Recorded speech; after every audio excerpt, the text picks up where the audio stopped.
Books of the Prophet, Isaiah 32, New King James Bible. Just to prove there's no contradictions, and we can see all the prophecies get fulfilled right in front of us. I'm reading from the books of the prophets right now.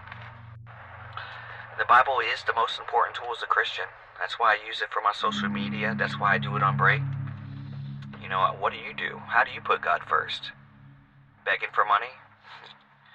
Anyways, it's going to be banned in the U.S. soon, so some people are going to actually get some real jobs. Books of the prophet Isaiah, chapter 30, the folly of not trusting God. Woe to those who go down to Egypt for help and rely on horses, who trust in chariots because they are many, and in horsemen because they are very strong, but who do not look to the holy ones of Israel, nor seek the Lord. Yet he also is wise, and will bring disaster, and will not call back his words, but will arise against the house of evildoers, and against the help of those who work iniquity. Now the Egyptians are men, and not God, and their horses are flesh, and not spirit.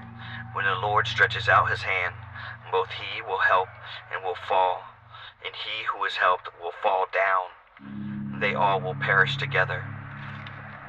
God will deliver Jerusalem. Chapter 31, verse 4. For thus the Lord has spoken to me, as a lion roars, and a young lion over his prey.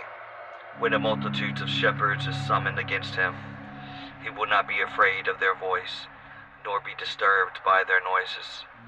So the Lord of hosts will come down to fight for Mount Zion and for its hill.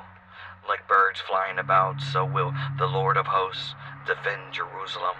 Defending, he will also deliver it. Passing over, he will preserve it. Return to him against whom the children of Israel have deeply revolted.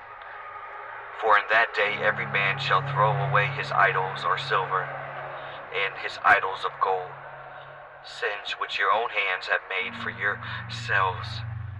And then Assyria shall fall by the sword, not a man, and the sword not of mankind, and shall devour him. But he shall flee from the sword, and his young men shall become forced labor.